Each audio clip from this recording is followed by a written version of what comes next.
दशरथपुर नाम का एक गांव था। उस गांव में सब कुछ ठीक ठाक चल रहा था। चारों तरफ खुशियां खुशियां थी। सब गांव वाले मिलजुल कर रहते थे। लेकिन शायद ये ज्यादा दिन चलने वाला नहीं था, क्योंकि गांव को चुड़ैल की नजर लग गई थी। उस गांव में एक चुड़ैल आ गई थी। कितना सुंदर गांव है। अब मैं इसी गांव में रहूंगी और लोगों को मजा चखाऊंगी। एक रात गांव में बच्चा रो रहा होता है। बच्चे की माँ बच्चे को चुप करा रही होती है। अरे मेरे राजा बेटा, चुप हो जा। क्या हुआ? ऐसे क्यों रो रहा है? चुप हो जा मेरे चांद। तभी वहां से चुड़ैल गुजर रही होती है। बच्चे को रोना सुनकर चुड़ैल बोलती है, कितना शोर मचा रहा है ये बच्चा, कितने जोर जोर से रो रहा है। लगता है इसे चुप कराना ही होगा। ऐसा कहकर चुड़ैल उस घर में घुस जाती है और गुस्से में बोलती है, ए औरत, चुप करवा इस बच्चे को, कितना शोर कर रहा है, नहीं तो मैं इसकी जान ले लूंगी। मुझे नहीं पसंद इतना शोर। चुड़ैल को देखकर वो औरत घबरा जाती है। मैं चुप कराती हूँ चुड़ैल जी, मेरा बेटा है ये, मुझे नहीं पता था आपके बारे में।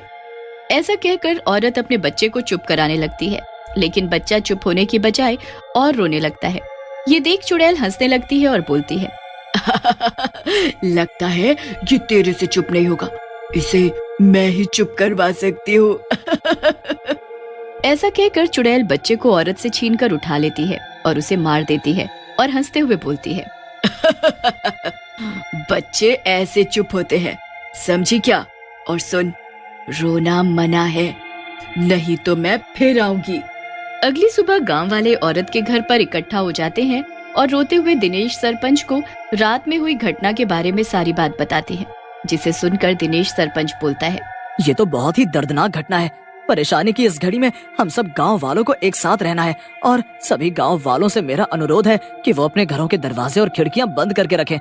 सरपंच की बात सुनकर चुन्नू ठेकेदार गुस्से में सरपंच से बोलता है, अरे सरपंच, लेकिन ऐसा कब तक चलेगा? हम उस चुड़ैल से ऐसे डर कर तो नहीं बैठ सकते।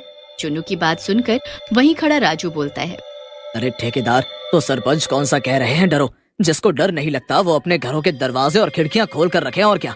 राजू की बात सुनकर गांव वाले हंसने लगते हैं। रात में गांव में चारों तरफ सन्नाटा फैल जाता है। सब घरों के दरवाजे बंद होते हैं। ये देख चुड़ैल बोलती है, एक ही दिन में गांव वाले डर गए। बहुत ही डरपोक है इस गांव के निवासी। कुछ दिनों तक कुछ भी नहीं होता। एक रात बिल्लू शराबी और उसका दोस्त टिल्लू दोनों रात में शराब पीकर आ रहे होते हैं। अरे बिल्लू पाजी, तुसी क्या कर रहे हो? पता है गांव में चुड़ैल आई है, वो शोर मचाने वाले को मार डालती है। टिल्लू की बात सुनकर बिल्लू हंसता है और बोलता है, ओए टिल्लू पुत्र, तेनू दसना मैं दारू पीने के बाद मैं यमराज से भी नहीं डरता, समझा? आ लैण दे चुड़ैल नू, मैं देख लूंगा उसनू। अब पुर्रा। बिल्लू भैया, तुसी दिलेर हो, मैं नहीं, मैं तो चला। टिल्लू को ऐसे भागता देख बिल्लू बोलता है, एक से एक फट्टू देखे, लेकिन तुहाडे जैसा नहीं देखा टिल्लू, जाओ। लेकिन बिल्लू के शोर शराबे से चुड़ैल वहाँ आ जाती है और बिल्लू को बोलती है, ऐ शराबी, इतना शोर क्यों मचा रखा है तूने? अब भी मार कर खा जाऊंगी तुझे। चुड़ैल की बात सुनकर बिल्लू बोलता है, हलवा है क्या मार कर खा जाएगी चुड़ैल? और शराबी क्यों कह रही है? असी पंजाबी हाँ, इन्नी तो हमें गला गीला करने में लगती है, समझी? बिल्लू की इस बात पर चुड़ैल को और गुस्सा आ जाता है और वो बिल्लू को पकड़ लेती है। जैसे ही चुड़ैल बिल्लू को पकड़ती है, बिल्लू रोने लगता है और बोलता है, मैनू माफ कर दो चुड़ैल जी, और मैनू नहीं पता सी आपके बारे में। बहुत ढीठ है तू शराबी, तुझे तो सबक सिखाना ही पड़ेगा।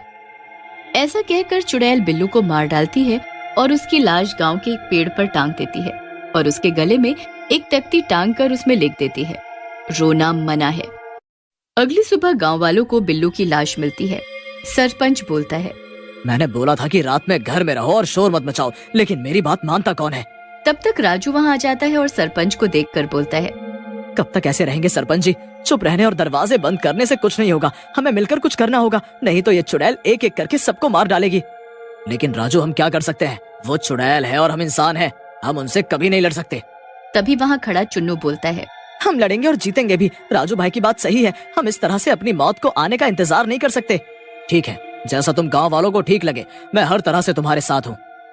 ऐसा कहकर सरपंच वहाँ से चला जाता है और गांव वाले मिलकर चुड़ैल से लड़ने की योजना बनाने लगते हैं। एक रात योजना के अनुसार चुन्नू, राजू और बाकी के गांव वाले गांव के बीच में बैठ जाते हैं और चुड़ैल के आने का इंतजार करने लगते हैं। राजू भैया, सब कुछ ठीक तो हो जाएगा ना? अगर आपकी स्कीम फेल हो गई तो मैं तो समझो मर ही गया। अरे चुन्नू भाई डरते काहे हो, मैं हूं ना, मेरे रहते वो चुड़ैल तुम्हें छू भी नहीं सकती है, समझे? चलो अभी चुपचाप बैठो और चुड़ैल का इंतजार करो। थोड़ी देर बाद चुड़ैल वहां आ जाती है और गांव वालों को देखकर हंसते हुए बोलती है क्या बात है, लगता है आज पूरा गांव एक साथ ही मरने के लिए आ गया है। चुड़ैल को देखकर गांव वाले रोना चालू कर देते हैं।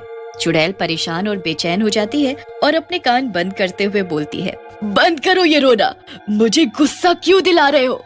तुम गांव वालों को पता नहीं कि मुझे रोना धोना पसंद नहीं है। लेकिन गांव वाले रोना बंद नहीं करते। इससे चुड़ैल को और गुस्सा आ जाता है और वो एक गांव वाले को पकड़कर मार डालती है और चुन्नू की तरफ बढ़ती है। ये देखकर चुन्नू रोने लगता है और बोलता है, अरे राजू भैया बचाओ मुझे, नहीं तो आज तो मैं गया, ये चुड़ैल मुझे मार डालेगी। चुड़ैल को आगे बढ़ता देखकर राजू और गांव वाले डंडों से चुड़ैल के ऊपर हमला कर देते हैं। चुड़ैल अपने ऊपर हुए हमले से हड़बड़ा जाती है। राजू जोर से चिल्लाता है, भागो रे, अपनी जान बचाकर भागो, इससे पहले चुड़ैल संभले, अपने अपने घर में घुस जाओ। गांव वाले ऐसा ही करते हैं और अपने अपने घर में घुस जाते हैं। चुड़ैल थोड़ा संभलती है और बोलती है, आज तो तुम लोग बच गए हो, लेकिन ज्यादा दिन नहीं बचोगे। तुम गांव वालों ने मुझ पर हमला करके मुझे सीधी चुनौती दी है, मैं किसी को नहीं छोड़ूंगी। ऐसा कहकर चुड़ैल वहां से चली जाती है। अगली सुबह गांव वाले गांव में इकट्ठा होते हैं। वहां चुन्नू बोलता है, अब हमें इस गांव में नहीं रहना चाहिए, ये चुड़ैल हमें जिंदा नहीं छोड़ेगी, वो धमकी देकर गई है। अरे यार चुन्नू, कितना डरते हो? तुमने एक बात नोटिस नहीं की, वो चुड़ैल रोने के शोर से कितनी बेचैन हो गई थी। इसी बात पर मुझे एक योजना और याद आई है। राजू की बात सुनकर चुन्नू बोलता है, तुम रहने दो भाई, तुम्हारी योजना मरवा कर रहेगी, मैं तो चला, तुम्हारी योजना में मुझे मत रखो। चुन्नू के जाते ही गांव वाले भी वहां से चले जाते हैं। तुम उदास मत हो राजू, मुझे बताओ तुम्हारी योजना क्या है? हमें इस गांव को चुड़ैल से बचाना है। राजू की योजना सुनकर सरपंच जी खुश हो जाते हैं और उसका साथ देने के लिए राजी हो जाते हैं। रात में राजू अकेला ही गांव की चौपाल में आ जाता है और चुड़ैल भी वहां आ जाती है। आज अकेला ही आ गया है तू, लगता है गांव वाले तुझे मरवाना चाहते हैं। लेकिन राजू कुछ नहीं बोलता। लेकिन तभी वहां चारों तरफ बच्चों के रोने की आवाजें आने लगती हैं और ये आवाजें बहुत तेज होती हैं। चुड़ैल अपना सर पकड़ लेती है, बंद करो इस आवाज को, मुझसे ये बर्दाश्त नहीं हो रही, बंद करो। लेकिन आवाज और तेज हो जाती है। चुड़ैल नीचे गिर जाती है और तड़पने लगती है। तभी वहां चुन्नू, सरपंच और बाकी के गांव वाले भी आ जाते हैं। चुन्नू राजू से बोलता है, अरे राजू भैया, ऐसा क्या किया है आपने जो ये ऐसे तड़प रही है? क्या हुआ इस चुड़ैल को? चुन्नू की बात सुन सरपंच जी बोलते हैं, चुन्नू मैं बताता हूँ, दरअसल इस चुड़ैल को रोने के शोर से परेशानी होती है और राजू ने इसी परेशानी को अपना हथियार बना लिया। हमने पूरे गांव में बड़े बड़े स्पीकर लगवा दिए हैं और ये रोने का शोर उन्हीं स्पीकर से आ रहा है। तभी वहाँ तड़प रही चुड़ैल बोलती है, बंद करो ये शोर, नहीं तो मैं मर जाऊंगी, मुझे जाने दो। लेकिन गांव वाले रोने के शोर को बंद नहीं करते। थोड़ी ही देर में चुड़ैल तड़प तड़प कर मर जाती है।